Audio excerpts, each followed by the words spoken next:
திருவிழான்னு வந்தா இவ கோயில் வர மாட்டா.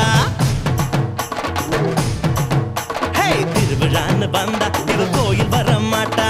அரிச்சந்திரம் போல இவ போய் பேச மாட்டா. கண்ணகிய போல இவ கோவப்பட மாட்டா. இன்னொரு விஷயம் கேளு. என்ன என்ன என்ன நீ இன்னொரு விஷயம் கேளு. நான் விட்டதெல்லாம் ரீல். வர மாட்டேன்னு சொன்னவளே வந்து வந்து போறியே சின்னவளே. வர மாட்டேன்னு சொன்னவளே வந்து வந்து போறியே